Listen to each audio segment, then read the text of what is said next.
स्वागत है भीम न्यूज़ कोटा में आपका। आप देख रहे हैं Bhim news Kota. Sir, Bhim news में आपका स्वागत है। हमारे साथ हैं सामाजिक न्याय और अधिकारिता विभाग राजस्थान के मंत्री माननीय टीकाराम जी जूली साहब। जूली साहब, राजस्थान सरकार द्वारा समाज कल्याण विभाग में शानदार योजनाएं चलाई जा रही हैं। इसके अतिरिक्त ट्रांसजेंडर्स के लिए, दिव्यजनों के लिए, विकलांगों के लिए क्या कहना चाहेंगे आप इस संदर्भ में?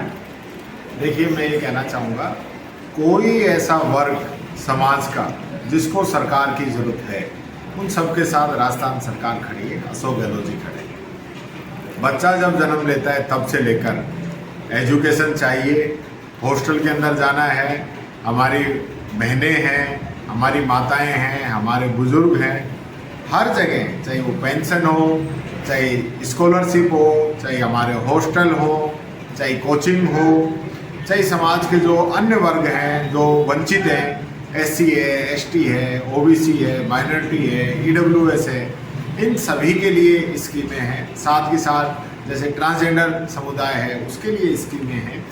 हम बात करें अंत्येष्टि योजना की, जहाँ पे हमने जिसका कोई नहीं है उसकी अंत्येष्टि भी सरकार कराती है, और यहाँ तक कि उसके फूल भी हरिद्वार तक पहुँचाने का काम राजस्थान सरकार करती है। तो सभी ऐसी योजनाएं हैं। विशेष योगजन के लिए स्कूटी, हम 12,000 स्कूटी पिछले 3 वर्षों में हम लोगों ने बांटी है, और जो कि एक बहुत बड़ा ऐतिहासिक काम है, जो दिव्यांगजन को पैर मिल जाते हैं एक प्रकार से, बड़ी खुशी उनके चेहरे पे रहती है। मंत्री जी, एक यक्ष प्रश्न है।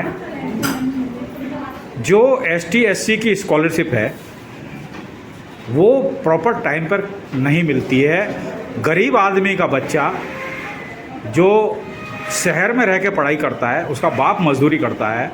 सरकार ने योजना तो बहुत शानदार चलाई थी, और पहले इस योजना का बहुत लाभ मिला था, लेकिन अभी क्या है, बहुत परेशानी आ रही है। इसके समाधान के लिए आप कुछ कहेंगे?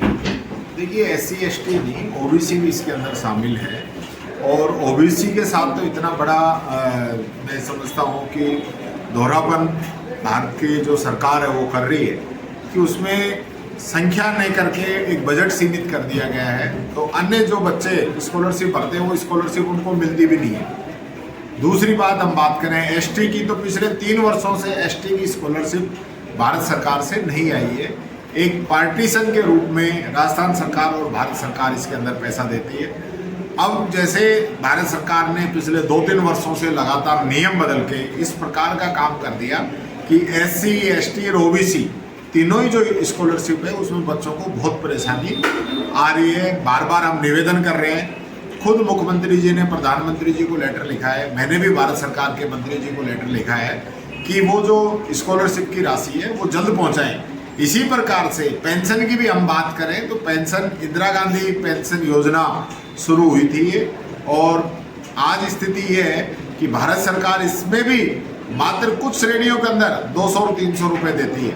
आज लगभग 12,000 करोड़ रुपए हम पेंशन के ऊपर खर्च कर रहे हैं, जिसमें से भारत सरकार के मात्र 367 करोड़ रुपए आते हैं। यानी कि 1,000 रुपये की पेंशन में कोई 10-20 रुपये भारत सरकार के हैं, बाकी पूरा पैसा 99% पैसा राजस्थान सरकार का है। मंत्री जी, ये जो एसटी एससी की स्कॉलरशिप है, इसमें एक बॉन्ड है 2.5 लाख रुपए वाला। उसके लिए राजस्थान के सभी सामाजिक संगठन, इवन कोटा की डॉक्टर भीमराव अंबेडकर समिति ने भी मांग की है कि इसकी आय की जो सीमा है वो बढ़ाई जाए। लेकिन बड़े दुख की बात है कि ये काम अभी तक इस वर्ग के लिए नहीं हुआ। इसके लिए क्या कहेंगे आप? देखिए, इसमें वो चीज़ नहीं है। मैं फिर कहना चाहूँगा, कई बार इस चीज़ को बताया जाता है कि साहब जर्नल की ईडब्ल्यूएस की सीमा 8 लाख रुपए की है, एससी की 2.5 लाख रुपए की है, या ओबीसी की अलग है। हर स्कीम के साथ अलग अलग नियम बने हुए हैं। ईडब्ल्यूएस का जो कार्ड बनता है उसकी सीमा 8 लाख है, जबकि स्कॉलरशिप की उनकी सीमा 1 लाख है।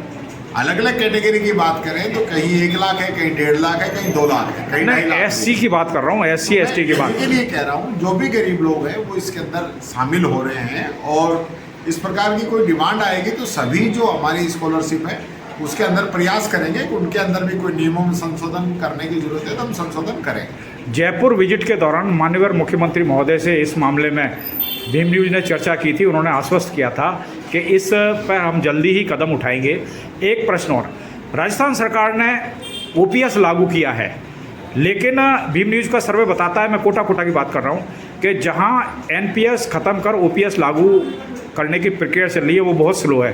क्या राजस्थान सरकार इस पे भी कोई मॉनिटरिंग करने का विचार कर रही है? नहीं, मॉनिटरिंग चल रही है रेगुलर। इसमें हम जो ओपीएस की सुविधा लोगों को दे रहे हैं, मेरी जानकारी में पहली बार ये सवाल आया है, क्योंकि इससे पहले ये ज़रूर है कि भारत सरकार रोडे अटका रही है, हमारा जो पैसा जमा है वो वापस नहीं दे रही है, इस प्रकार की कई दिक्कतें आ रही है। लेकिन उन सब दिक्कतों के बावजूद भी हम पुरानी पेंशन जारी रखेंगे, चाहे कोई भी कदम राजस्थान सरकार को उठाने पड़ेंगे। गहलोत जी ने पहले ही कह दिया है। आप थे श्रीमान टीकाराम जी जूली, राजस्थान सरकार के सामाजिक न्याय और अधिकारिता विभाग के मंत्री हैं। सर, आपने भीम न्यूज़ को समय दिया, बहुत बहुत धन्यवाद। धन्यवाद, thank you. Bhim news Kota को लाइक कीजिए, शेयर कीजिए, सब्सक्राइब कीजिए। अपनी खबरों के लिए देखते रहिए भीम न्यूज़ कोटा।